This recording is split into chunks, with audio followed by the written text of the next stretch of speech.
For decades, the US-Canada border was the gold standard. No visas, no tension, just open roads and friendly neighbors. But in 2025, something's changed. Canadians are being fingerprinted, phones searched, and what used to feel like the world's easiest border now feels uncertain. Are Canadians still welcome, or is this the quiet start of something bigger? Something we haven't fully noticed yet? Stick around until number 5. It's the one most Canadians still don't see coming. But before we dive in, hit that like button and subscribe. Because this isn't just a travel update, it's proof that even the friendliest borders can feel unfamiliar overnight. Number 1. The 30-day rule. Every year, nearly 1 million Canadian snowbirds escape the winter and head south, to Florida, Arizona, California. For decades, the border felt seamless. 6 months, no paperwork, no stress. But in 2025, something changed. A new U.S. policy now requires Canadians to register online with immigration authorities if they plan to stay longer than 30 days. It's part of a larger effort to track long-term visitors. The process is simple, but many travelers don't even know it exists. And that's where the problems begin. Immigration lawyers say they're seeing confusion spike. Snowbird organizations are calling for exemptions. Some travelers have already received warnings. The Canadian Snowbird Association says the rule wasn't designed for tourists, yet it's being applied to them anyway. The effect is real. According to Statistics Canada, vehicle re-entries from the U.S. dropped nearly 32% this March compared to last year. Less traffic, more uncertainty. This isn't about a form. It's about a shift, from automatic trust to silent suspicion. And for Canadians used to 6 months of freedom, that new 30-day line doesn't just feel restrictive. It feels like a quiet test, one that asks, are you still welcome here or just tolerated? Number 2, your phone is no longer private. It used to be simple. You'd show your passport, answer a few quick questions, maybe get asked where you're staying. For most Canadians, crossing the U.S. border felt like walking into a familiar neighbor's house. But in 2025, the border wants more. Your device. Under U.S. law, border agents can search your phone or laptop without a warrant. They can scroll through your messages, photos, browser history, and social media. And you have no legal right to refuse. A recent CBC investigation revealed growing concern among Canadians. Travelers worry they'll be flagged or denied entry simply for holding different political views, religious beliefs, or personal opinions. One civil liberties expert put it plainly: you're exposing your entire life, and that life might be used against you. And now, even the Canadian government is warning its citizens to expect digital searches at the U.S. border, with no clear cause and no requirement for explanation. This isn't targeted, it's broad. Even a meme or a joke from years ago could become grounds for suspicion. In 2025, the U.S. border still opens, but it opens into a search bar. Number 3, Canada's academic warning. When Canada issues a travel warning, people pay attention. But in 2025, it wasn't just the federal government raising red flags. It was one of the country's most trusted voices in education. The Canadian Association of University Teachers, representing over 72,000 professors, researchers, and academic staff, issued a rare travel advisory against visiting the United States. The warning wasn't vague. It specifically urged faculty to reconsider travel if they are transgender, racialized, politically outspoken, or belong to any marginalized community. The reason? A growing pattern of harassment, invasive questioning, and unexplained detentions at the U.S. border. This isn't politics, it's protection. The advisory recommends wiping phones, limiting personal data, and preparing to be flagged, not for what you carry, but for who you are. It warns that Canadians may be detained, interrogated, or refused entry without justification, especially if they fall into one of those targeted groups. In response, universities across Canada have quietly updated their travel protocols. Legal departments are stepping in. Conferences that once felt routine, in places like Boston, Chicago, or New York, are now being second-guessed or skipped entirely. Because when the country's scholars start avoiding your border, it's not just travel anxiety, it's a warning worth hearing.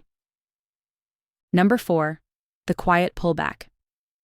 Sometimes the signs of change aren't on the news, they're in the silence.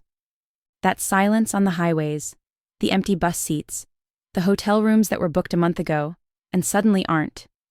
In early 2025, Canadian visits to the US dropped. A 23% decline in vehicle crossings. A sharp drop in hotel reservations across border towns in Maine and Michigan. One motel owner in Old Orchard Beach said it plainly.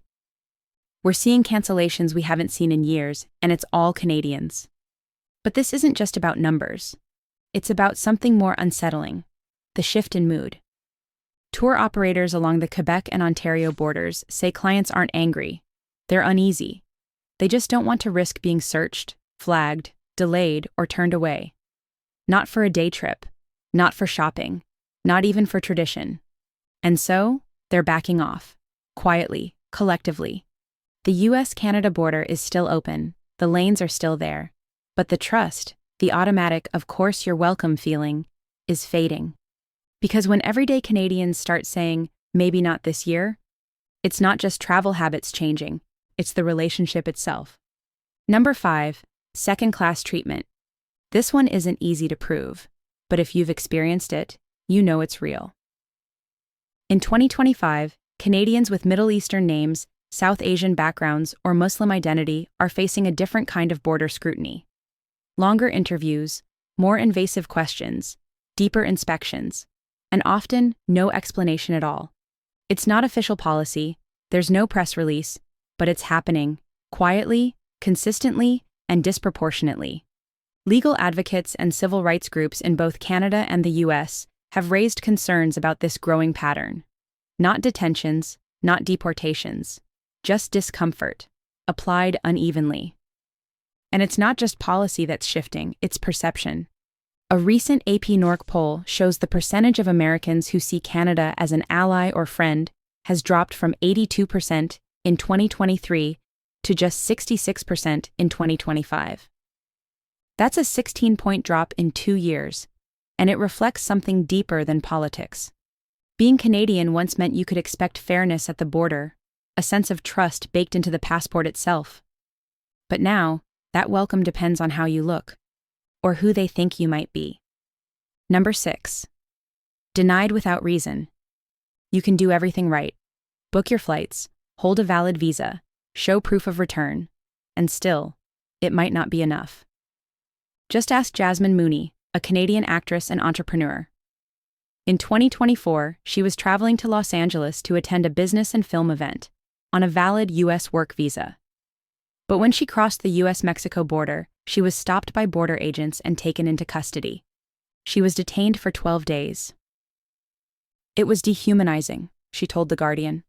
No one would explain what I did wrong, because I didn't do anything wrong. She was eventually deported and is now banned from re-entering the U.S., and she's not alone. Dozens of Canadians have reported being denied entry without a clear reason. Sometimes it's because an agent feels the travel plans are unclear. Sometimes it's nothing at all.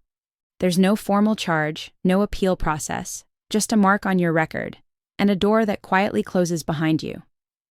In 2025, you don't have to break the rules to be turned away. You just have to make someone uncomfortable. Number 7. Once flagged, never forgotten. The most unsettling part of crossing the U.S. border in 2025? You may never know why you were stopped, and worse, you may never stop being watched. A growing number of Canadians report a troubling pattern. Once flagged, denied, or questioned, they're more likely to be pulled aside again. Not just once, but every time. Even with new paperwork. Even years later. There's no official watch list for Canadians, no formal notification. But travelers know when something changes, when the questions get more specific, when the tone shifts, when you're treated like a file, not a person. The Canadian government warns travelers that U.S. border decisions are final, unappealable, and often not explained. There's no way to know what triggered your status, and no way to erase it. It's not just border security anymore. It's institutional memory, quiet, persistent, and nearly impossible to escape. For many Canadians, the border no longer feels like a place you pass through. It feels like a system that remembers you. even when you've done nothing wrong. And in 2025, being remembered may be the most unwelcome feeling of all. So what does all of this really mean? The border didn't close. But for more and more Canadians, it doesn't feel as open as it used to. This isn't about one policy or one bad experience. It's about something deeper, a shift in trust. Am I still welcome there? That's the question echoing quietly across this country.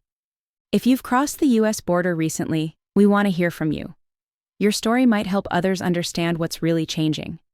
And if this video resonated with you, hit that like button and subscribe. Because what's happening at the US border today might shape how Canadians travel tomorrow.